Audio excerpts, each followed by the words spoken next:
সবার কাছে আমার একটা আবেদন আছে। আমি এই আবেদন কি দিয়ে রাখতে পারি আপনাদের কাছে বন্ধুগণ? আমি একটা আবেদন করতে পারি?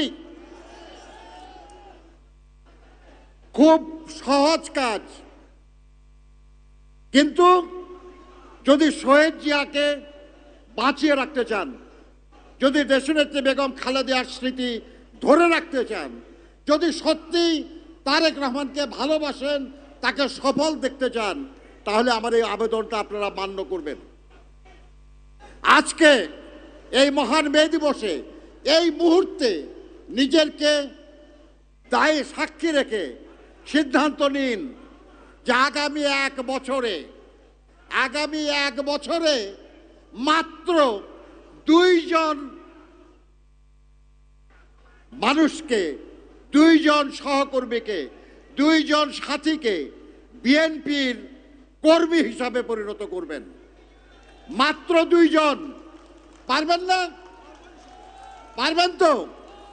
আজকের এই সমাবেশে যদি 3 লক্ষ লোক হয়ে থাকে, আর যদি আপনারা প্রত্যেকে 2 জন করে যদি আরো সাথী জোগাড় করতে পারেন, তাহলে আগামী মে দিবসে 9 লক্ষ মানুষ হবে এই সমাবেশে। যারাই আমাদের বিরুদ্ধে ষড়যন্ত্র করছে তাদের বকাবকি গালাগালি করার দরকার নাই। শুধু যদি আমরা নিজেদের শক্তি বৃদ্ধি করতে পারি, তাহলে যারা ষড়যন্ত্রকারী, যারা আমাদের বিরোধিতা করে, তারা আমাদের কাছে পরাজিত হবে, নিশ্চয়ই পরাজিত হবে।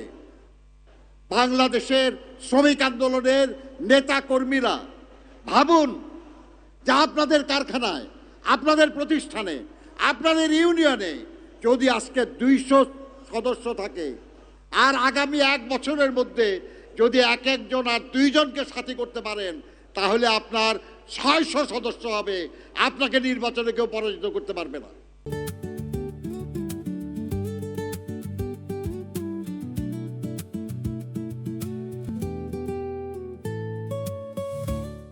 বাংলাদেশে একটি কথা প্রচলিত আছে, শিক্ষকদের বলা হয় মানুষ গড়ার কারিগর।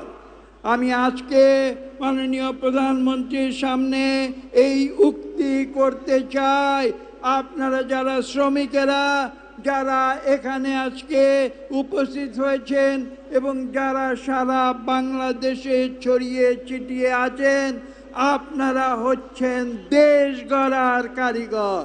আমাদের যে রাজনীতির কথা স্মরণ করিয়ে দিতেন, তার নাম ছিল উৎপাদনের রাজনীতি।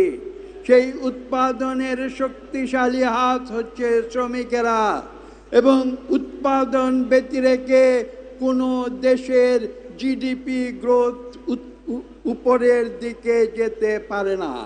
এবং সেই চালিকা শক্তি হিসাবে আপনারা এই বাংলাদেশকে আপনারা গড়ে তোলেন, এবং সেই কারণে সারা বাংলাদেশে আপনাদের সকলে যে যেখানে আছেন, আমি আপনাদের সকলের প্রতি আহ্বান জানাবো, আসুন আমরা জনাব তারেক রহমানের পতাকা তলে আমরা সমবেত হয়ে যে চ্যালেঞ্জ তিনি গ্রহণ করেছিলেন, যে বাংলাদেশকে আওয়ামী লীগ ধ্বংস করে দিয়েছে, সেই বাংলাদেশকে তিনি নতুন করে গড়ে তোলার যে প্রতিশ্রুতি আমাদের দিয়েছেন, আমরা সকলে মিলে সেই প্রতিশ্রুতি পালন করব।